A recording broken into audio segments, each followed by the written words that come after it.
Good evening. My name's Mark Barnico, and I'm the Executive Director of the University of Chicago Francis and Rose Yuen campus in Hong Kong, our premier location in Asia, representing UChicago values of free and open discourse, rigorous debate, and the exchange of ideas. Welcome to the Pop Asia series. We're broadcasting tonight's event live via Zoom, Facebook, and YouTube from the University of Chicago Yuen campus in Hong Kong. If audience members have questions to submit, you can do so through the questions and answer button by first registering on Zoom. I also encourage you to visit our website at www.uchicago.hk and subscribe to our e-news for the latest news and information. Or you can also follow us on our UChicago Yuen campus social media accounts on Facebook, Instagram, and Twitter. We'll wrap up tonight's program with a program poll for more information about upcoming events you might be interested in. So please be sure to stay tuned until the very end. Tonight we'll continue the Korean Wave mini-series in Pop Asia, which takes on topics that originate in Asia and impact the rest of the world. This fall, many of us have been swept up by the Netflix K-drama, Squid Game. The show has officially become Netflix's most successful series launched to date, with a record of 111 million viewers worldwide in its first month. The program's estimated to generate $900 million in value for the OTT platform company.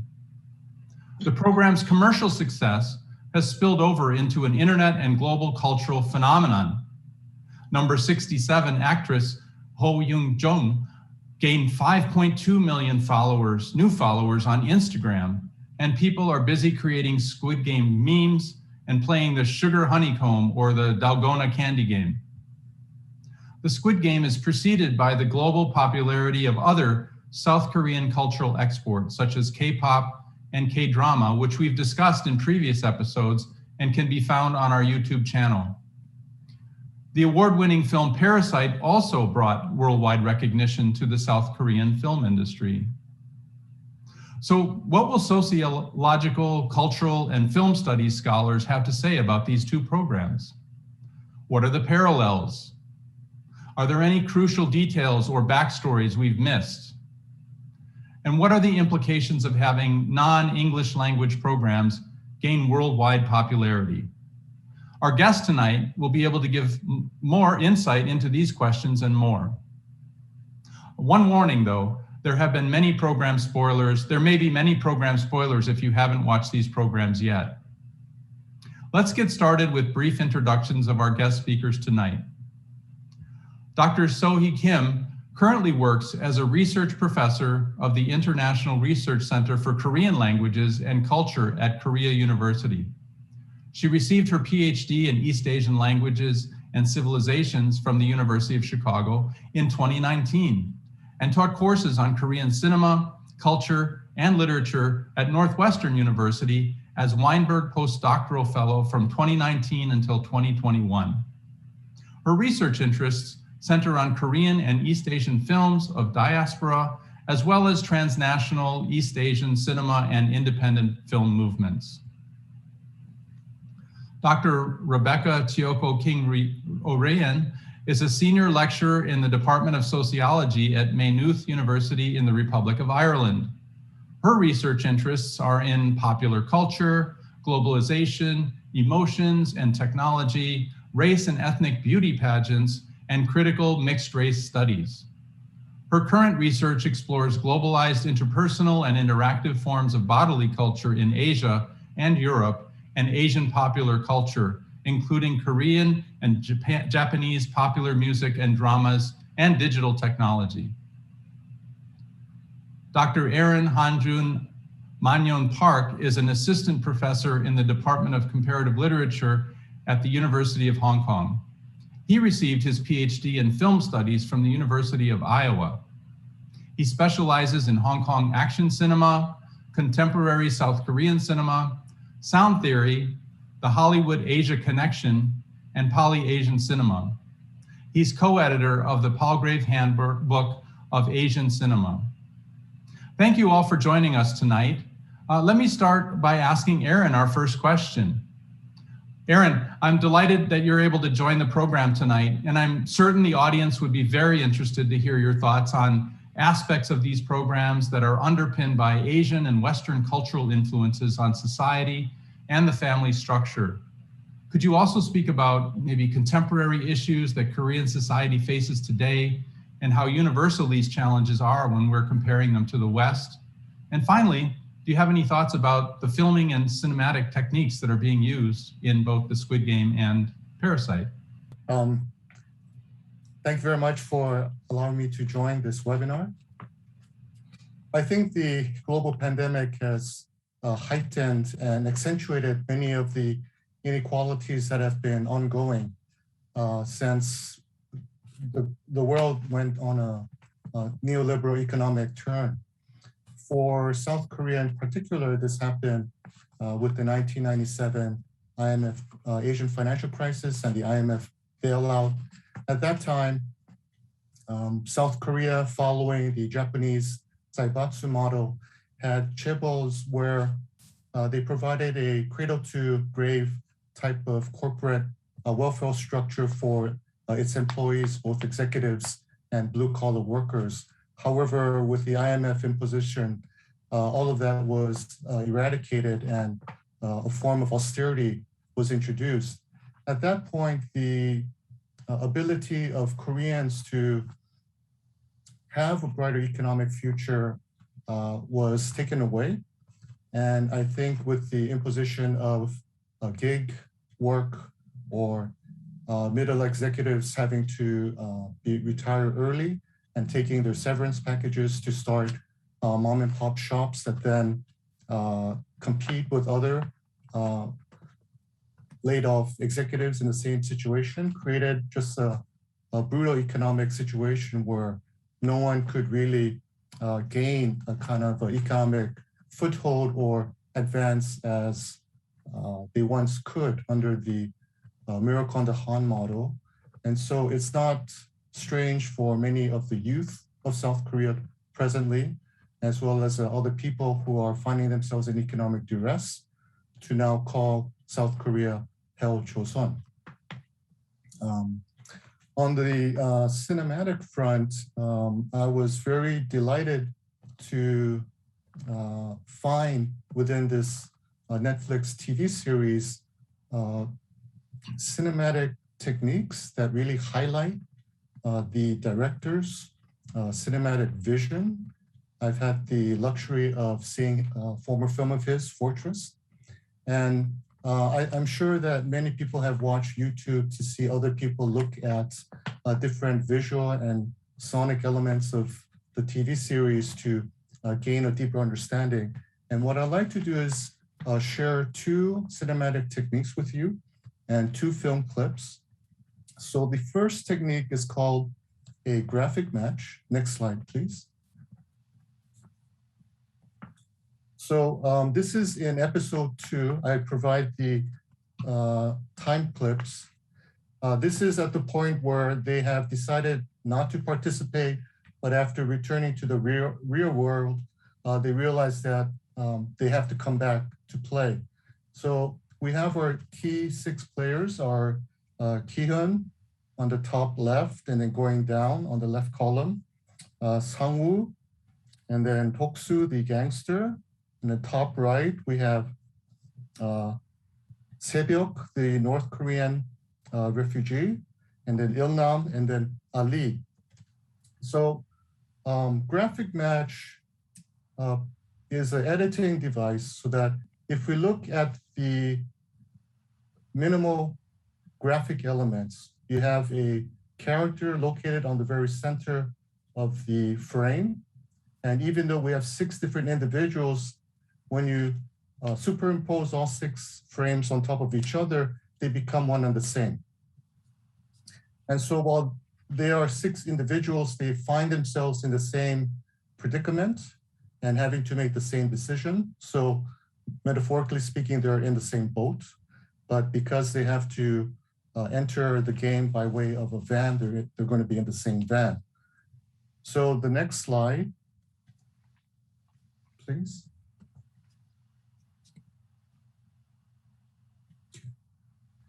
So if we look at the sequence of the pickup, they're waiting, they turn left to see the van coming, to see if the van is coming, then they check their watch, the van arrives, the door opens, they start walking towards the van, and then they enter the van. So again, we have 6 key players, and then 6 key components to rejoining the game. And then the next slide, please. But strangely, we see only 5 of the players sitting within the van from this frontal position. And so the one person that's missing is Il-nam, the old man.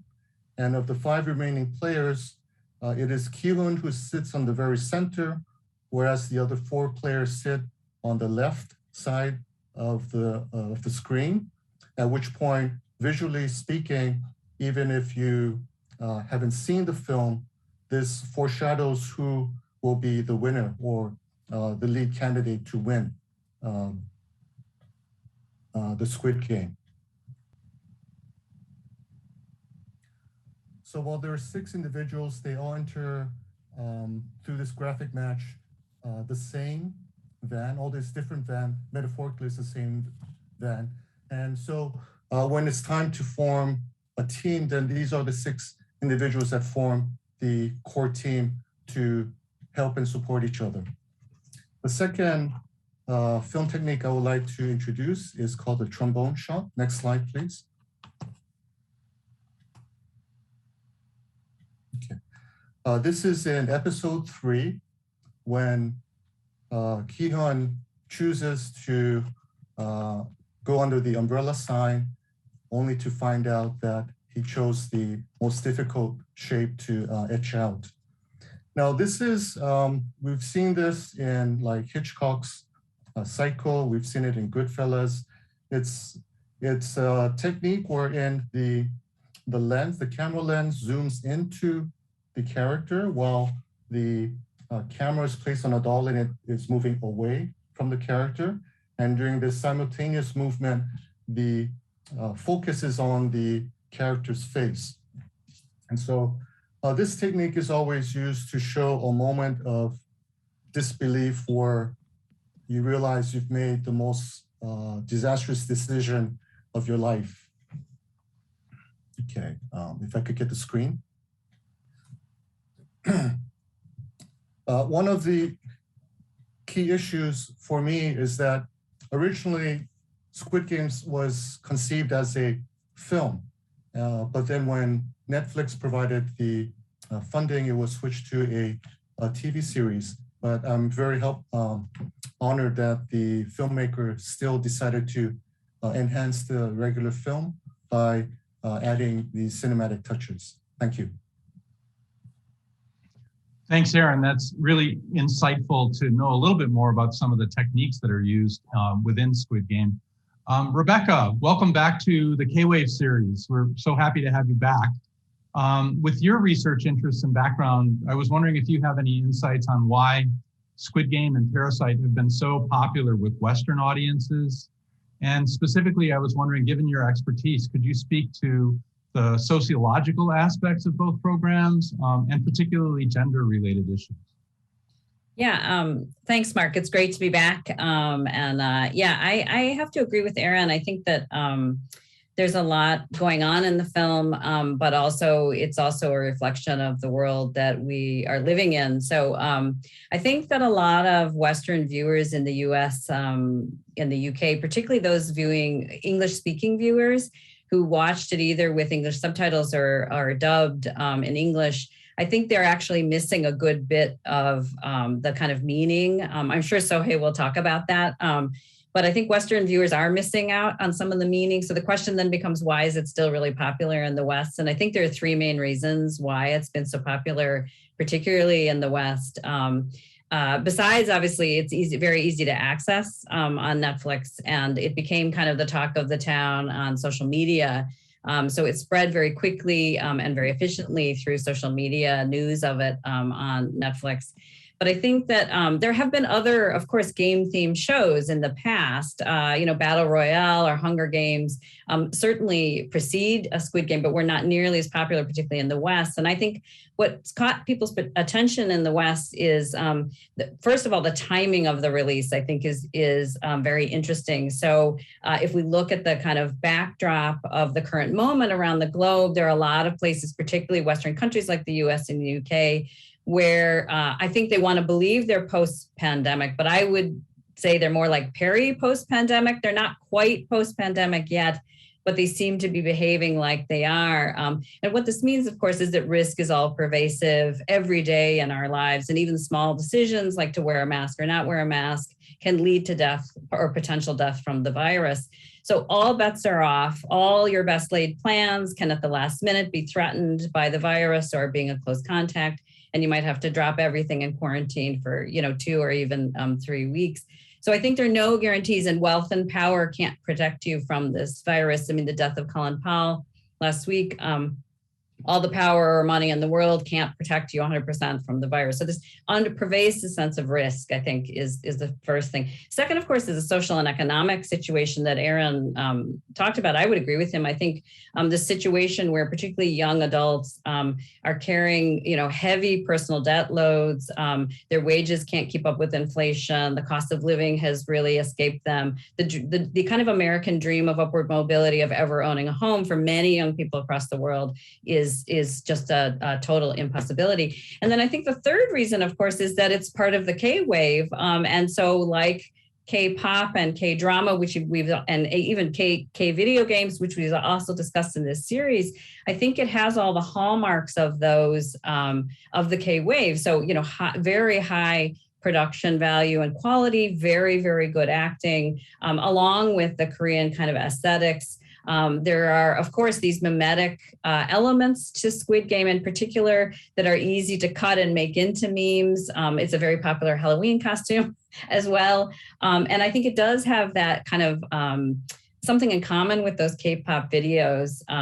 But Squid Game is very different, though, I think, than K-pop and K-drama. So a lot of people who like Squid Game in the West really look down on K-drama. That's for old middle-aged ladies like me, or K-pop, which is for kind of teeny bopper, bubblegum pop for teenage girls, and really isn't to be taken seriously. A lot of those people are actually quite keen on Squid Game. And I think this is partly, again, because this is one of the first, it's not the only, I would say Kingdom does this too, Korean drama on Netflix that presents a fairly masculine storyline. Most of the main characters are male. The plot is very focused on men.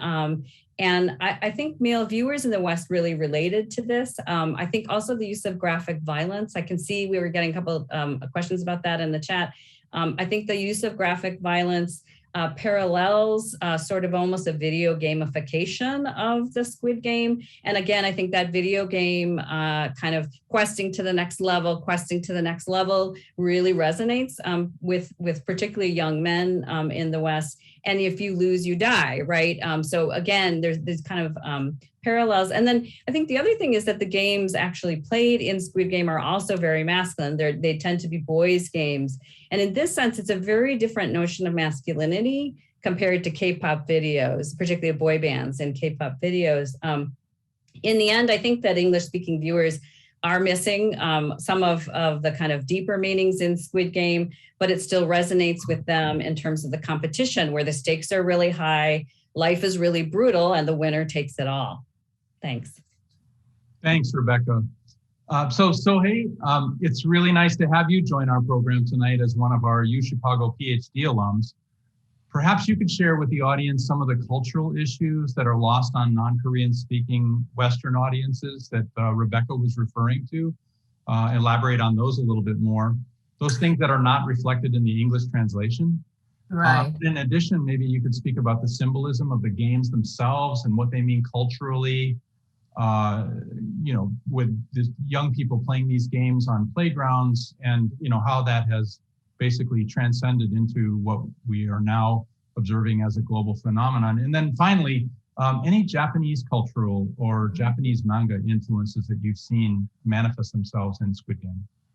Definitely. Thank you for having me in this awesome webinar series. And I'm really happy to share my thoughts about Squid Game and Parasite with this amazing panelist. And yeah, let me share my slides first before I begin my answer. Okay.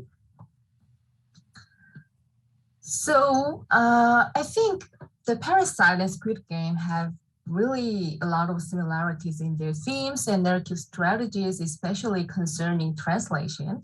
First of all, both contents talk about the universal issues of neoliberal capitalism, which has changed the lives of people all over the world. So made the story very easily relatable to anybody suffering from social deprivation or poverty. At the same time, what more interests me is that both contents intentionally leave some details to be lost in translation, which doesn't quite matter for the global audience to feel that they understood the contents enough, but also makes the Korean audience feel like they understood more than the foreign audiences understood. So my discussion today is heavily indebted to Ireson's recent research about the translation and subtitles of Parasite and the Korean audience's reception. In his recent talk, he discussed Bong Joon-ho's play with translation and mistranslation in response to the dilemma of South Korean spectatorship. He said, quote, "On the one hand, Koreans want their national cinema to go global, and the role of translation is crucial in this global dissemination of South Korean culture. On the other hand, the task should be conducted only in the extent to which their films remain within the parameters of Korean cinema, thanks to certain untranslatable parts that grant access only to Koreans." End quote. And he argues for Parasite to be both global and Korean cinema, the translation should enable the global audience to interpret the story depending on their own situation more fully, by leaving some details to be untranslated or something uniquely Korean. So I think Squid Game follows the Parasite footsteps, not only in its sarcastic criticism about the unlimited power of capitalism, but also in its play with the translation or something designed to be lost in translation. So I'd like to dissect some parts lost in translation in this show, and also some inter-Asian influences embedded in this show. The first inter-Asian influence we can find is definitely about, as Rebecca mentioned, from the genre of survivor game from Japan, which was popular in the late 1990s and still has a kind of massive influence in Japanese culture. When this kind of genre was invented, the Japanese society encountered the kind of unprecedented economic recession, and the mass media began to portray young people's kind of life-risking survivor games, which echoes with the younger generation's frustration. The most representative work must be Battle Royale in 2000.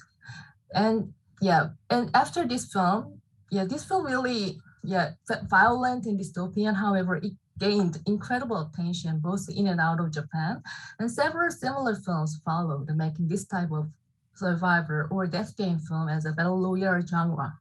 So the plot of survivor game was also widely adapted to the cartoons, Japanese manga, and which was very influential to Korean culture as well. However, I think Squid Game also refers to a different type of survivor game genre, that is survivor audition TV show, like American Idol series. The history of an audition TV show in Asia traces back to the 70s. In Japan, the show called A Star is Born, Statanjo, was launched in 1971 by Nippon TV and attracted national attention and had been the major gateway to idol stars for young singers. And this format of singing competition soliciting the viewers' participation was kind of refashioned in South Korea recently with the international attention to the K-pop star system. The most well-known example must be Producer 101 series, produced by CJ E&M and aired on the Mnet channel from 2016 until 2019 in 4 seasons. In each season, the major entertainment agencies in Korea compete to form their own project groups among 101 trainees, and the viewers can participate in the decision-making process by voting through the phone messages. And this show was so popular that the copyright was sold to Japan and China, and similar shows were made throughout East Asia. Interestingly, the trainees of this show were all in school uniform, which reminds the students of Belle Loyale. So it really shows, even though they look everybody happy and delighted, but the competition is really cruel and can be really harsh.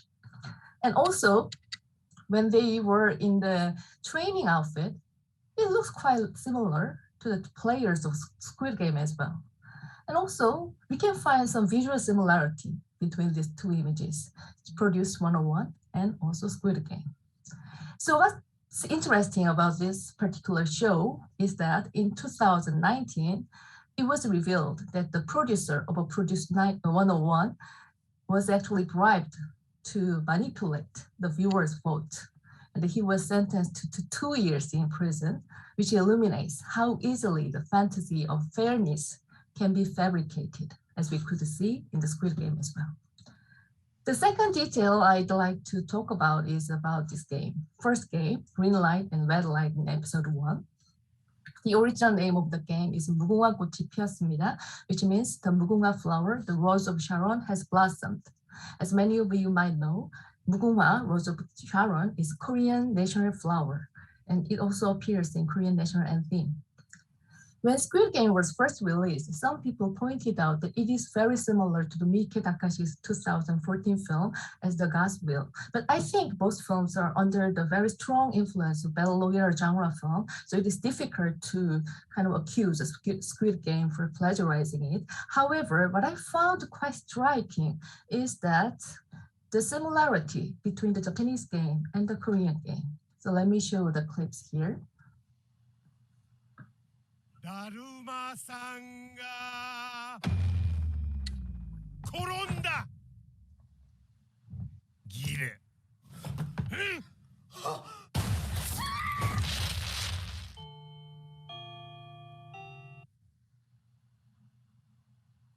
And this is from the Squid Game.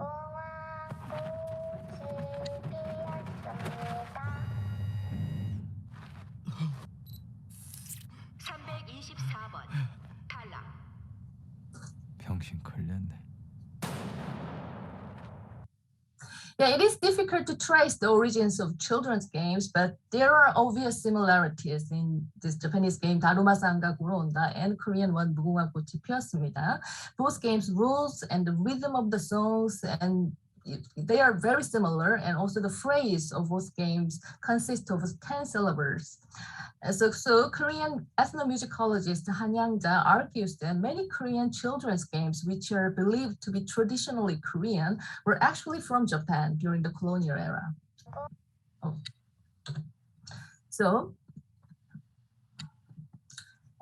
Yeah, it was disseminated nationwide through the modern education system under the colonial government. So she notes that the mass production of children's toys used in those games, like a glass marble or rubber bands, began to be produced in Japan from the late 19th century, and it was introduced to Korea during the colonial rule.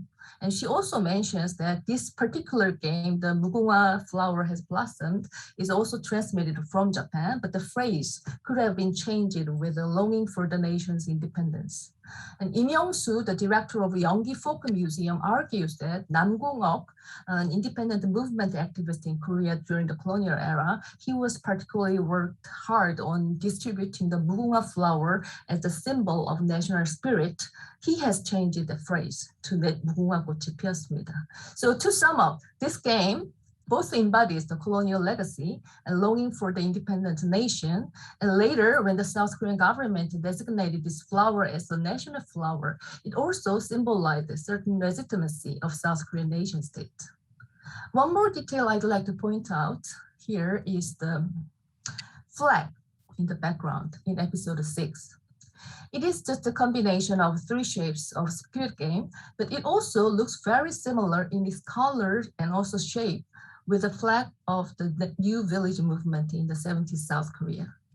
The New Village movement, or 새마을운동, was a state-led nationwide rural modernization project of Park Chung-hee era.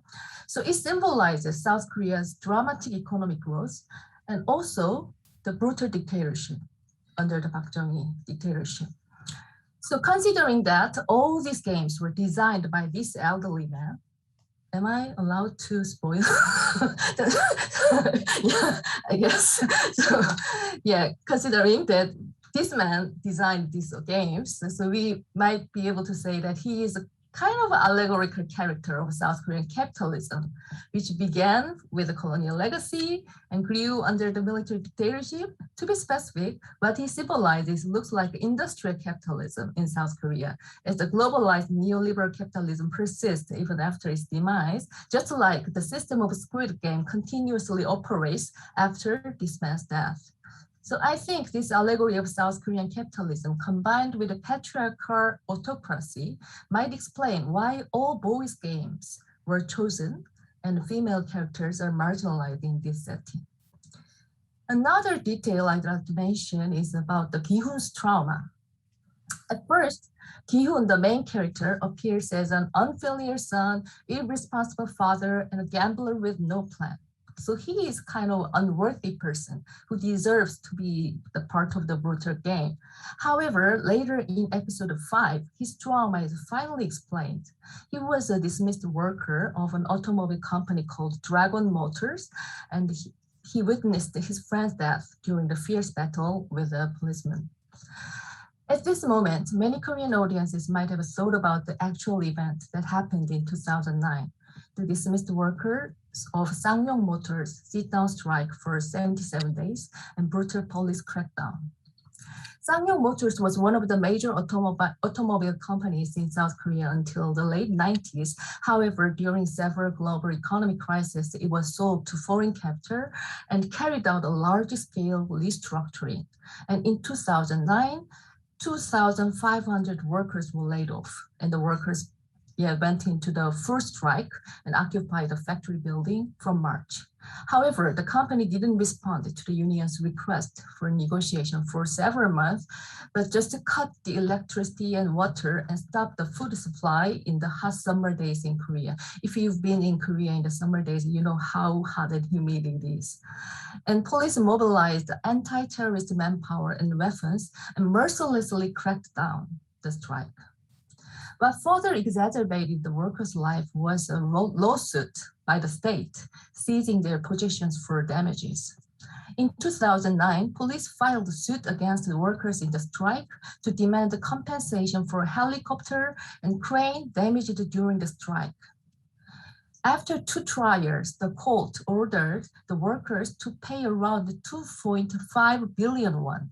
It is around 2.16 million US dollar. And the case is still pending in Supreme Court now. So during and after this strike, 30 workers and their family members died. Some committed suicide and others died of trauma of crackdown. The civil society of South Korea all witnesses this tragedy of Ssangyong Motors workers over a decade, and it was truly a social trauma. The director of Squid Game mentioned that Gi-hoon character was directly inspired by the laid-off workers of Ssangyong Motor. However, I think it is quite problematic that he makes his trauma exclusively personal, not even understood by his own family members. Given that many former Ssangyong workers fell into debt because of the lawsuit by the state, describing Gi-hoon as a gambler is not only misleading, but also totally decontextualizing the major social trauma of 2009 South Korea. This is not a game, but the life of Korean people. While researching the Ssangyong Motor strike, I found this photo, which is bizarrely similar to the image of soldiers in the Squid Game. So I wonder, with all these details in mind, if we can enjoy the show as much as we did when we were unaware of them. So maybe all the details should have been necessarily lost in translation to make the show an entertaining cultural commodity, financed and distributed by the Netflix, the major American media company. So, like the coffin decorated with a huge pink ribbon in the show, the actual life of Korean people suffering from cruel capitalism might be dead or lost in Squid Game. Thank you, is my answer. Thank you, Sohei. I think one of the reasons we wanted to do this program at University of Chicago was that there's so many of these themes embedded in Squid Game and in Parasite. And I think to actually have you all highlight some of the important features, symbols, metaphors, historical context, sociological context is really valuable for our audience. Whether they've viewed it already, viewed these programs already, or will view them again, I think they will see new things if they do watch both Squid Game and Parasite. So we're going to go fairly quickly through some questions that we've gotten from the audience. Maybe if we could just make our answers short. I'll start directing them in the same order, Aaron, Rebecca, and Sohei. And then if you have something you want to add to the question that I asked the other person, then feel free to do that before I ask your question. I want to start with Aaron. Aaron, how do you reconcile? We've got a number of people that have talked about the violence of Squid Game and the popularity of Squid Game among women. One of our attendees tonight mentioned 53% male demographic versus 47% female demographic. How do you reconcile the violence of Squid Game? How do you reconcile it with the anti-capitalist themes that are going on? And also something we talked about in our pre-run, which was Confucian themes and societal Asian cultural norms. How could you speak to those in a effective way for the audience, please? There's a lot to do. I think people have described Squid Games as extreme, but I think it's not really extreme. I think it's visceral, and I think it reflects the desperation of many people. And if they had provided less graphic spurts of blood, I think it would have undermined its impact. It's a cultural critique.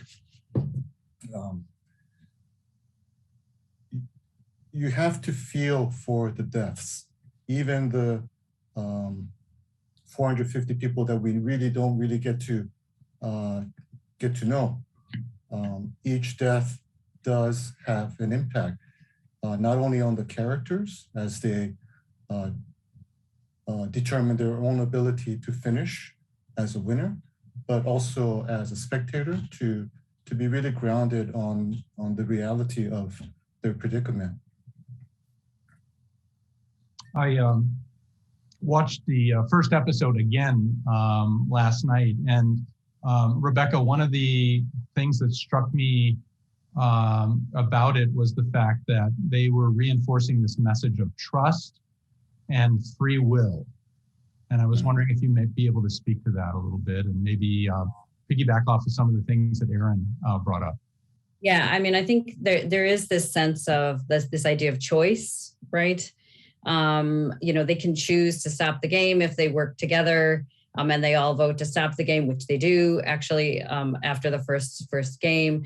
But I think a lot of that choice is really manufactured choice. There's this false sense of choice in the game, which is the ultimate, aspect of neoliberal capitalism, right? It looks like you have a choice, but actually you don't. Those choices are deeply structured by the economy. And so things, and I think Sohei's point's really important, that these things that particularly young adults in Korea, personal debt in Korea is more than 100% of GDP. We have people who are borrowing just to feed themselves, to pay their mortgage. I think Aaron's right. The idea of lifetime employment, that's gone out the window completely.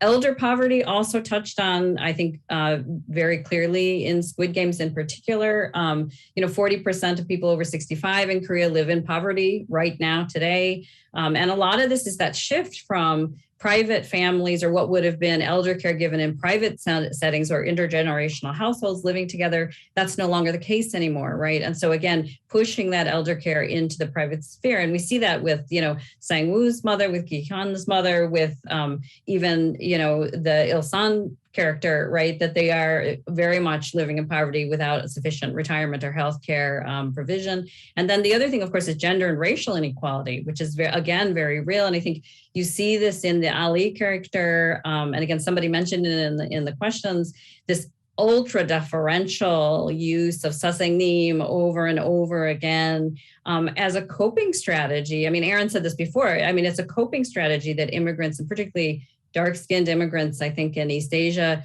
use as a coping strategy, because he was cheated not once by his boss, but again by Sang-woo in the game, in the marble game. You know, so this idea of trust and the individual versus collective is very, very tense, I think, in it. But that choice is a false choice, actually. Like, and I think the thing that's really interesting is that theme of equality runs through. So the front man is very calm, but he gets very, very angry when they're trying to cheat the game. So within the game, everyone's supposed to be equal, right? And your kind of benefits of the outside world, you know, being a doctor, having had a lot of money maybe in the outside world, shouldn't come into the game. That there should be, in fact, an even playing field for everybody within the game. And the front man gets mad, not that they're harvesting organs for sale, but that they are breaking the rules or the fundamental principle of equality within the game.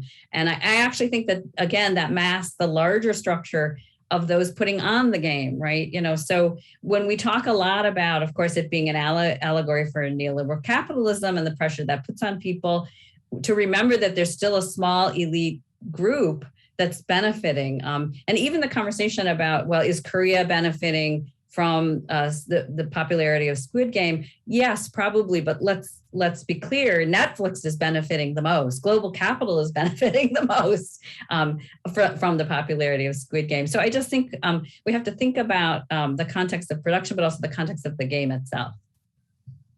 Great, Rebecca, thanks. So hey, isn't it ironic that Netflix has the highest viewership and companies are making so much money with Squid Game, and yet both Squid Game and Parasite have anti-capitalistic themes. Can you speak to that? And why are these programs popular today?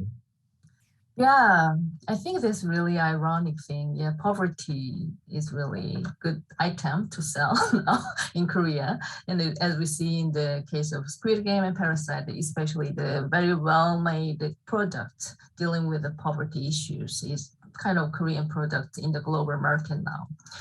So yeah, when I hear about Rebecca's answer, I thought about the Parasite, which we can say that the plan in the Parasite might be similar to the meaning of choice in the Squid Game.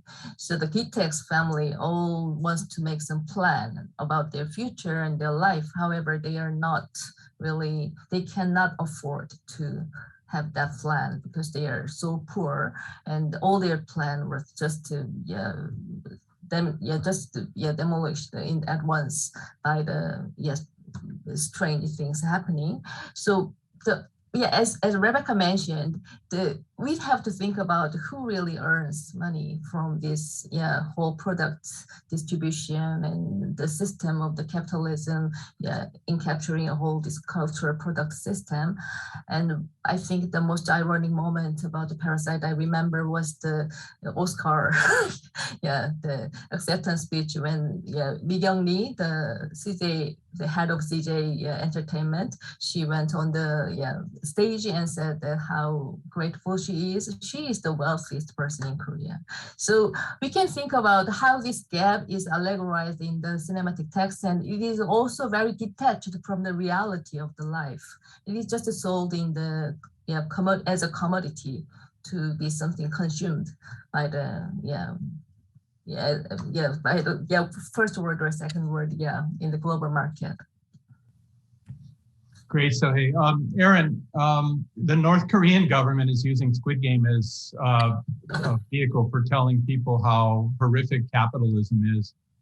From your understanding of South Korean society, culture, the economy, how real is the desperate nature of Squid Game that's reflected in the program within Korean society today, and as well as Parasite? I think it's viscerally true. I think across the board, the Generation Z, even in the US and in the UK, this is a generation where they're looking at diminishing returns. There will not be a generation where they can economically advance further than their parents' generation. And they're also looking at ecological devastation, right? So not only are they going to have less money, but they're going to have less global resources and live under more duress. So it's a stressed out generation without any happy ending scenarios that they can bank on. Thank you. And Rebecca, one of the themes that struck me about both Squid Game and Parasite was the theme of religion that runs through, which, if we think about, impoverished people turning to religion, looking for hope, I don't see that in Squid Game or Parasite, religion as a path to hope and spiritual uplifting. Can you speak to that one? Yeah, well, one of the things that's really interesting is there's actually this kind of theory floating around on social media that Gi-hyun is like the angel, right? He's the angel of God sent to, he ascends to the 7th floor in the final episode. He continues to have kind of faith in humanity. Even at the very, very end, he is hoping against hope that someone will come and aid the freezing homeless man on the street. That is the subject of the final bet in the series. And so I think that it's really interesting. I think that he is very much painted in very religious terms. I mean, there are probably sociology of religion scholars who are better at this than I am, but I certainly see the parallels of that. For me, also, his red hair is I kind of interesting. Maybe we could talk about that a little bit. For me, the red hair signaled his rebelliousness, and that he wasn't just an angel of God, but also an agent of social change. And there's, again, speculation runs rife on social media about season 2, but, we don't really know what happened to Joon-ho, the policeman who falls off the cliff. And is it possible that Joon-ho will be resurrected and they'll work together to take down the game and they'll convince his older brother? Or what's the backstory of the older brother who's the front man? So there, I think, is some sense there that he's not going to let it slide, and that he is going to kind of work together with other people in order to take it down. Now, maybe that's just me being optimistic, but definitely there's a season 2 in the works. So who knows? I mean, I guess we'll have to tune in and find out. Thank you. And Sohei, maybe you'd like to expound a little bit further on the religious themes or other symbols, metaphors that are being used. We talk a lot about the staircases that are being used. Yeah. Parasite last night, I rewatched that, and the water and the meaning of water in Parasite. Could you speak to some of those things as well? Sure. Yeah, I think the staircase has been a really symbolic kind of prop in Korean cinema for a long time. Yeah, in Parasite, when Bong Joon-ho made the Parasite, he mentioned that he directly inspired by Kim Ki-young's earlier film 1960 Housemaid, and the staircase is a very important prop there as well. So it is kind of a symbol of upward social mobility, which was quite possible in the 60s South Korea, but it really makes the whole family die, with this desire to be in the higher upper status of the society.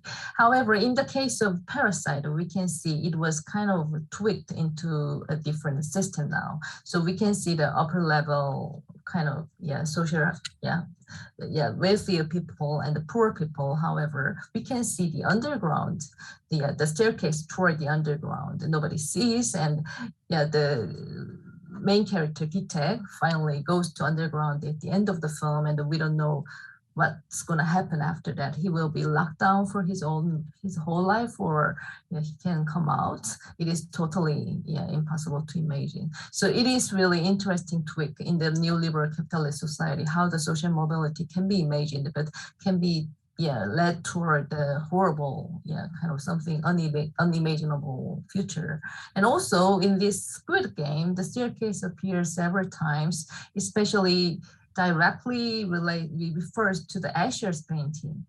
In the original Asher's painting, what is interesting is that we don't know which direction we are going, right? So everything is connected. So we cannot see whether we are ascending or descending the staircase. So I think that's the very important point. The disorientation, this whole characters feels and this whole people feel, or Z generation feels today in the capitalist society. I think this image of the staircase really shows. However, interesting thing is that this staircase is so fake. So it doesn't lead to the real world. It doesn't lead to the actual society, but it is, so they are just locked up in this fake environment, and the staircase leads nowhere.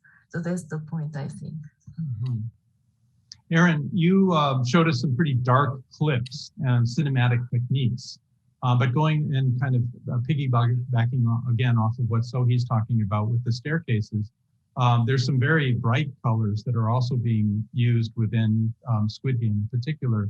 Is that a technique that you see cinematically, Korean directors using particularly, and what does it mean? What does it reflect? I think for me, there's several issues. One, the really bright primary colors. This is what we see when you have baby toys or baby paraphernalia, right? Because the irises of babies are not yet fully developed, so they can't differentiate various gradations of colors. So those primary bright colors are important. And so this alienates the childish foundations of the games, but then they're adults. But then they have to be forced into this fake Disneyland or even like a casino type of a environment that is completely artificial, completely away from everyday life, but yet it's the grounds for their future life or death, imminent death, most of them. I'm wondering if that... It's a very alienating and disturbing juxtaposition. I'm wondering whether that's the connective tissue between child games and the kind of violent games that we're seeing in the program itself. Rebecca, I'm curious, we've all, Aaron and Sohee and yourself and myself, we talked a lot about these foreigners, these masked foreigners. And maybe you could start our discussion about the evil masked foreigners. Actually, I was surprised to see them show up late in the series. Speak to that. Yeah, I mean, the thing I think is really interesting on social media in the West is a lot has been made of how bad the acting is and how stilted the dialogue, how terrible it is. And I think that's interesting is, I'm sure Sohee will talk about this, is in Korea, that isn't the reaction, actually. I mean, I think maybe they're used to bad foreigners acting. I don't know, that sounds terrible, but I think it is, there are a lot of Western influences in Squid Game. It felt very like a Stanley Kubrick film to me. So clearly the director has been influenced, but the odd acting and the, really bad dialogue, I tried to kind of think about why that might be. And there are a couple of things going on. I mean, I think part of it is just logistical. I think it was very clear that they were filmed separately from the rest of the cast and that they're sitting very far apart from each other, almost shouting to each other, probably because of COVID. So it's very separate from the rest of the cast. And I don't think they were probably given the context of the movie or even deep character development, possibly. They obviously didn't do a global casting call for a white foreigner male, pale male and stale, VIPs. But I think the thing that's interesting is I think it's actually maybe done on purpose so that it highlights the superficiality of the very super rich and the very powerful white, for the most part, white, Western and male VIPs. And again, I think there's something about the US, the ongoing kind of almost imperial US military presence in South Korea that's like hanging over constantly. And I think it's interesting. Yeah, Korean audiences don't really comment on it. For me, it creates the stark contrast between very high production quality and very high and great acting, I think, by some of the Korean actors. There's some very famous Korean actors and actresses in this series, in Squid Game, versus the relatively unknown, basically kind of poor acting, still to dialogue done by foreigners. I also think it helps to dehumanize the VIPs. They seem almost robotic, actually, to me in Squid Game. And I think that maybe we should ask the director what he meant. Right, we should ask the this question to director. And I think, yeah, as you mentioned, yeah, in South Korea, I have never really heard any kind of complaints about the white actors' performance, because we are so used to the bad performance of white actors. Because in Korean film or drama, when we need some white characters to perform in the drama, we have to hire somebody, unprofessional actors here. So it is kind of something taken for granted for a long time. So it's very different kind of, criteria we have about this show. The Western people want to see some realistic action of the white, foreigner characters. However, in Korea, that doesn't matter too much to Korean audiences. Yeah, that's very interesting. Yeah, contrast. So hey, and maybe Aaron, is it a way of reflecting sort of that we're the barbarians, we're the invaders, which is kind of historically how Westerners, white males are viewed, number one. And number two, like both Squid Game and Parasite, there's this common theme of going to the West, going to study in the US, going to work in the US. And, the distance of the white males in their mask is kind of also characterized or symbolized by the distance between, Korea and the United States. Maybe Aaron, could you speak to any of those points? If you look at the President Park Chung-hee's economic transformation of South Korea, he followed the Japanese model. But, because of the colonial legacy, being Korean and doing Japanese things is always looked upon in a very negative manner, even though there are many borrowings that have been done to benefit South Korea's development.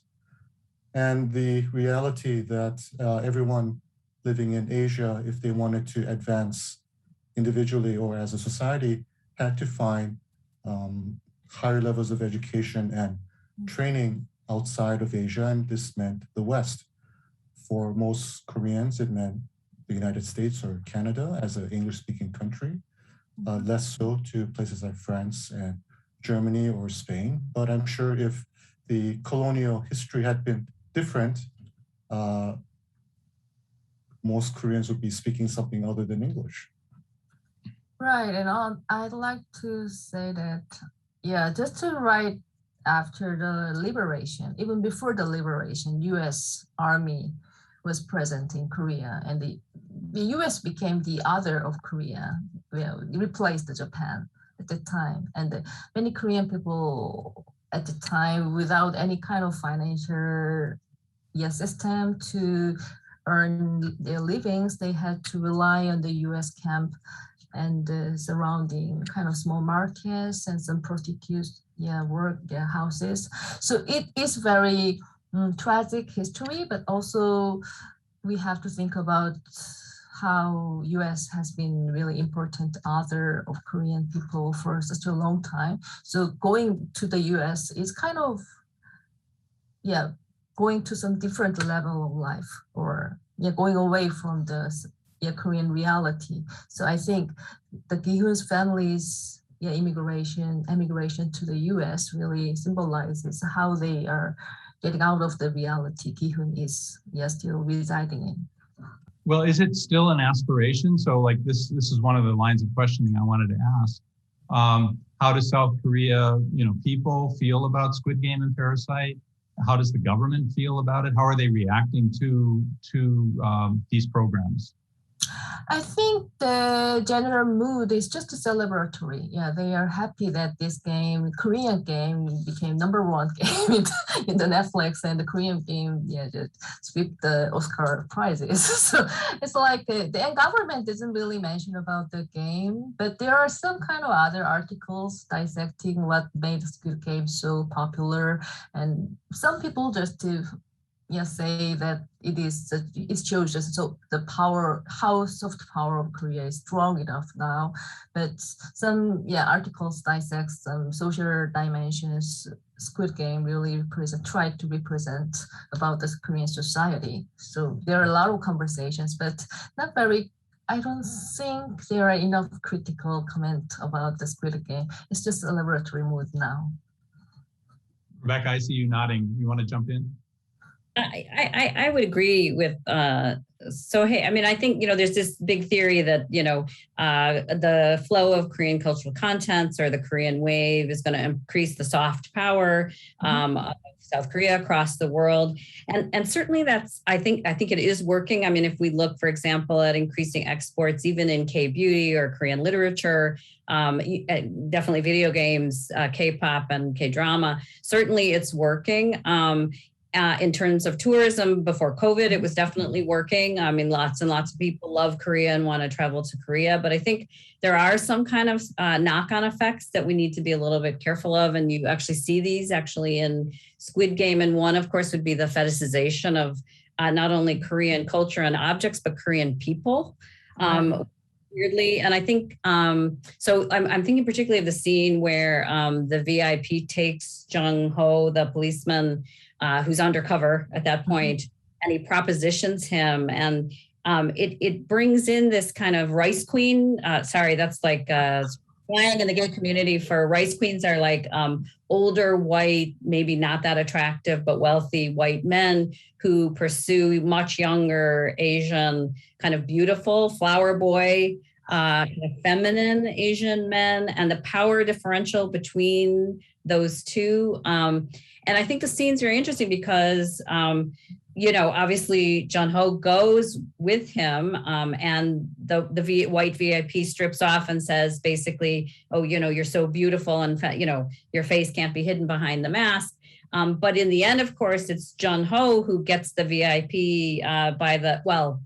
he has him in his grasp, shall we say, and gets power over the VIP. He overpowers him and turns the Rice Queen narrative on its head. And I think that is one of these knock-on effects that I see in K-pop, definitely in the K-pop fandom, of the fetishization, particularly of Korean men, in a very particular way. And I think we need to be a little bit careful about that, because the soft power, I think, is very powerful, but I think it can set up a false sense or a fantasy sense of what Korean culture and people actually are. Definitely, I totally agree with you. And yeah, I think the K-pop, the influence of K-pop in the global society really make very different kind of receptions and understanding about the Korean culture.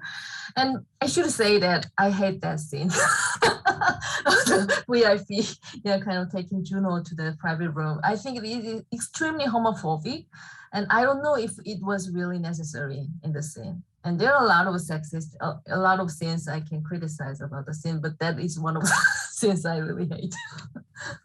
When we talk about the K-Wave program, the series, whether it's K-pop, K-drama, or now these programs, we've been talking a lot about soft power and whether this is intentional on the part of the South Korean government.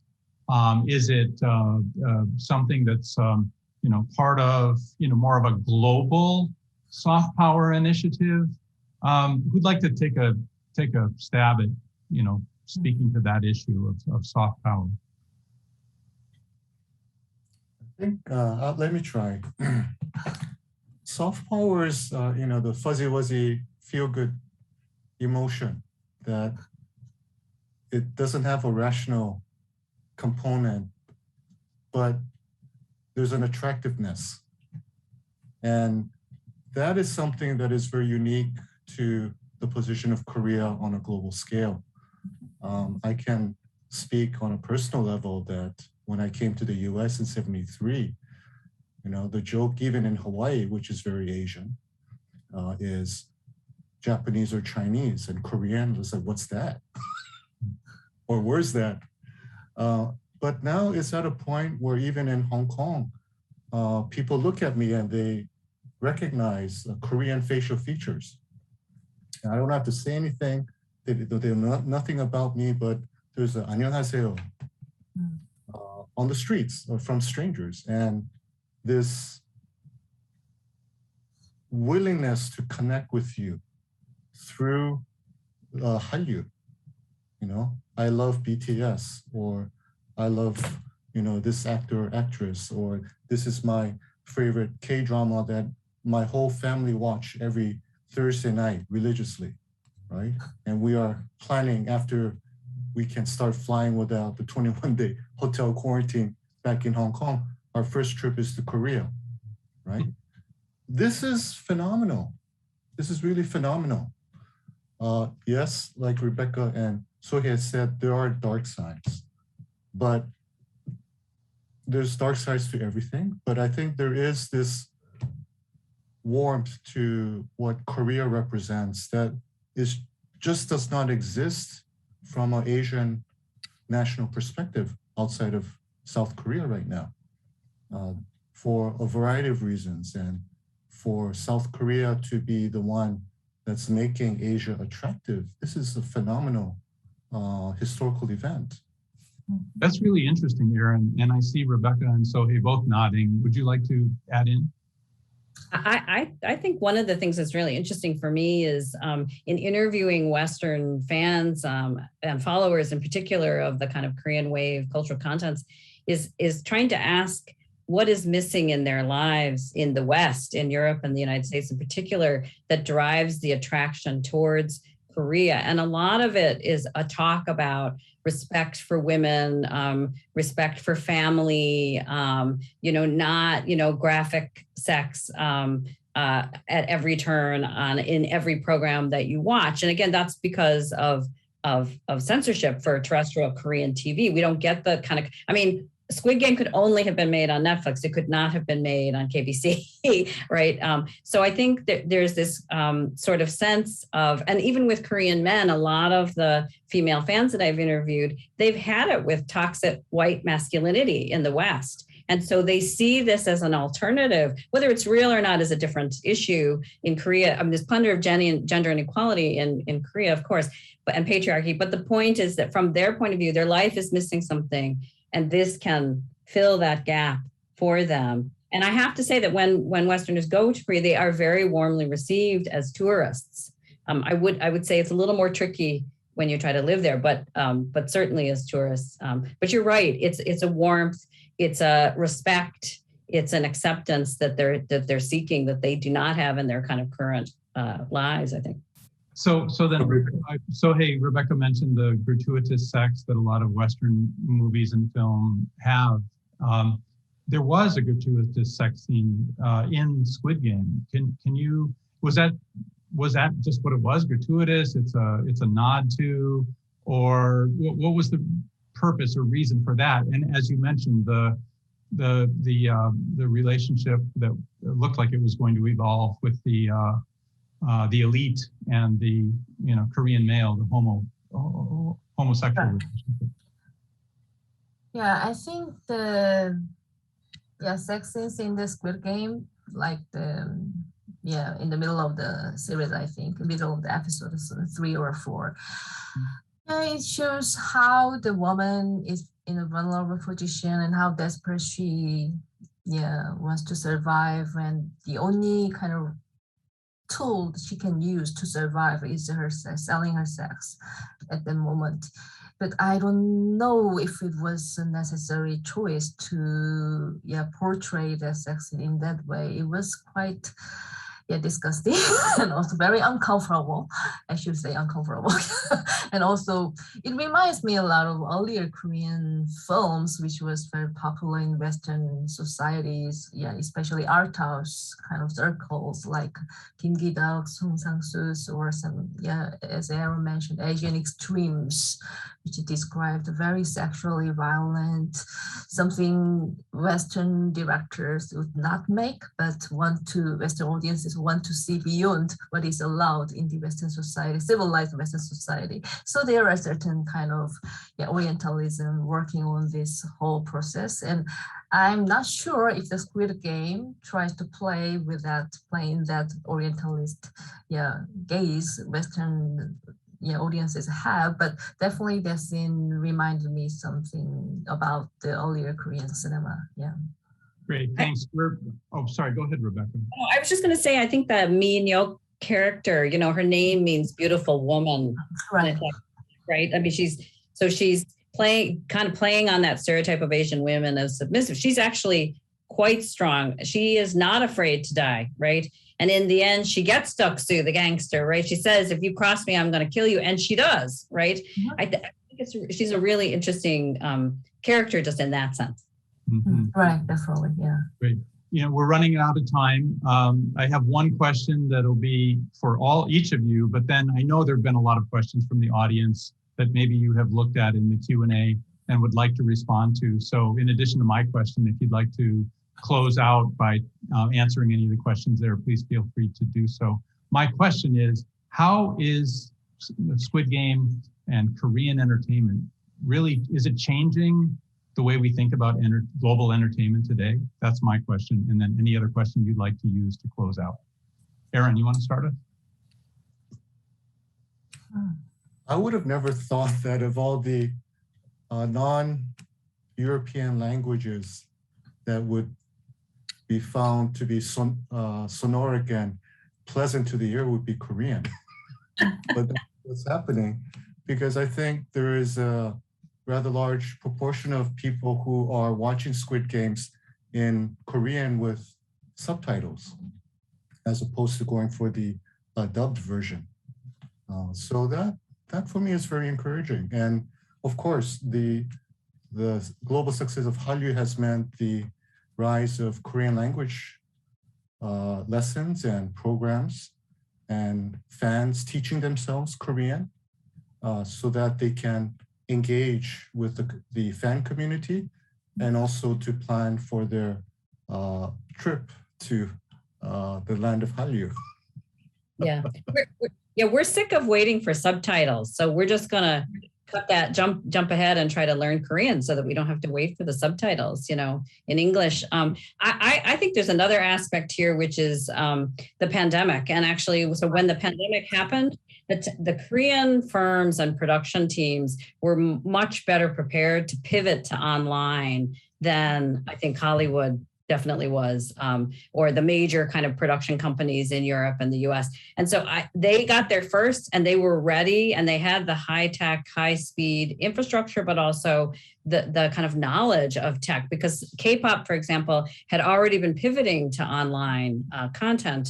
Pretty much every single hour of every day, there is new streamed live content on many, many platforms of K-pop stuff, and K-drama too. The Netflix offerings, is probably 10 times what it was even just a couple of years ago in terms of Korean content. So I think the technology piece was also key. I think Korean firms were much better primed. The pump was primed already because they were already sort of online on social media, and they were much faster, and better quality of stuff was able to kind of get online fast.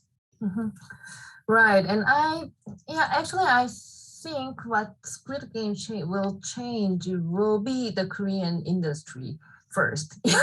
Not about the global industry. I cannot say about the global industries what will be changing in which direction.